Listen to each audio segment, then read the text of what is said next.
Bonjour les gars et les filles. On est trop content de vous retrouver pour cette série qui s'intitule Dieu a des projets de paix pour toi. À toi d'y entrer.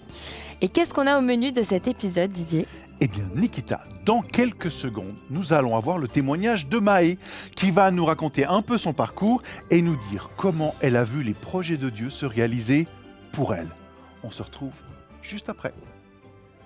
Bon, Maë, on est très content de t'avoir sur le plateau de Coup de pouce parce que c'est bientôt Noël et ton histoire, elle me fait un petit peu, les circonstances ne sont pas les mêmes, on verra ça tout à l'heure, mais quand même, ça me rappelle un petit peu l'histoire de Noël où Jésus, il naît dans des conditions qui sont quand même un peu difficiles. Tu as eu aussi un départ qui était un petit peu compliqué, est-ce que tu nous en dirais deux mots ?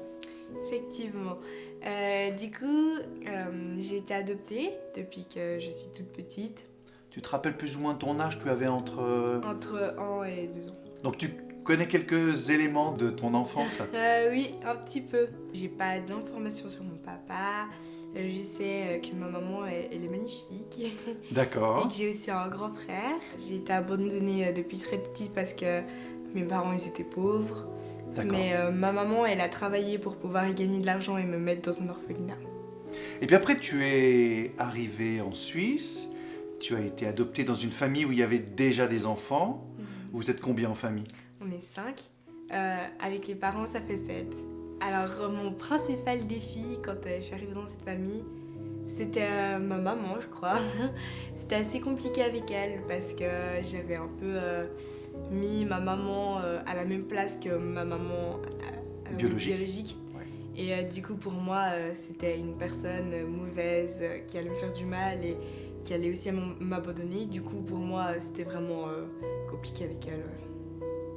Donc c'est pas que ta maman était très très très méchante, Non. c'est ta relation avec elle qui était très compliquée. Oui, alors ma relation, elle a été très compliquée. J'ai pas vraiment aidé du coup. J'ai été assez difficile. Mais ça n'a pas été le cas de ma maman. Et c'est assez incroyable. Elle a tenu bon, même si c'était assez difficile avec moi. Et elle m'a toujours aimée. Elle a toujours montré qu'elle serait là pour moi. Et puis elle a toujours essayé de faire des efforts pour changer et puis essayer de me comprendre. Elle a croché jusqu'au bout, elle a jamais baissé les bras.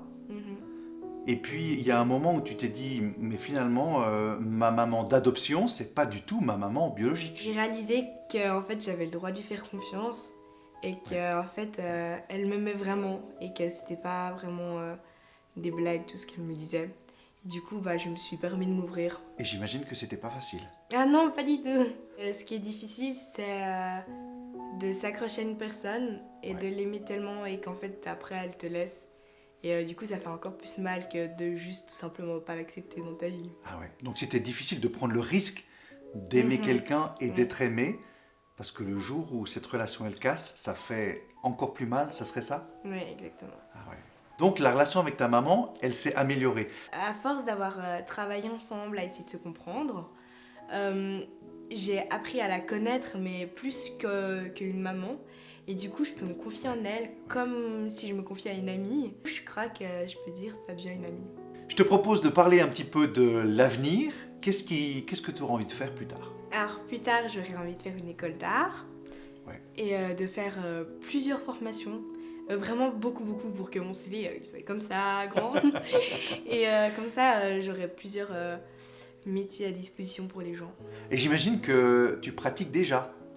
Oui, alors je fais déjà du dessin et de la peinture, spécialement de la peinture.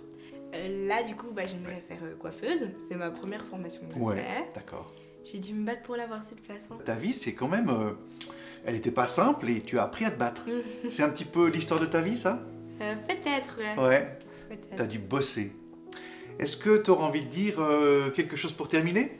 Pas abandonner et toujours avoir du courage et toujours se dire je peux faire mieux que ce que je fais maintenant et toujours se battre pour aller toujours plus loin et qu'on n'est jamais seul dans ce qu'on fait, même si on peut en avoir l'impression. Dieu, il est toujours avec nous. Merci beaucoup Maë, trop bien. Merci pour ton témoignage et puis croche, vas-y parce que tu as vraiment du talent. Merci. À bientôt. Merci Maë pour ton témoignage, c'était trop touchant. C'était vraiment trop chouette. Et en plus, on peut faire un parallèle avec la naissance de Jésus. T'as raison Didier, parce qu'au fond, Jésus, il est aussi né dans des conditions vraiment difficiles. C'était dans une mangeoire, donc là où mangeaient les animaux. Dans une étable. Il faisait peut-être froid, peut-être que ses parents étaient stressés parce qu'ils ne savaient pas où dormir. Mais ils pouvaient tous être en paix parce qu'ils savaient, au fond, que Dieu avait des projets de paix dans leur famille. Tellement vrai, Niki. Comme pour Maë, on se rappelle que Dieu a des projets de paix pour toi. À toi d'y entrer. Et Niki, je crois que maintenant, on va aller profiter de la neige. Donc, on vous souhaite un très joyeux Noël. De belles fêtes de fin d'année. Et joyeux Noël. Et au revoir. Au revoir. Bye bye. Coup de pouce pour aller plus loin, toi et moi. Toi et moi.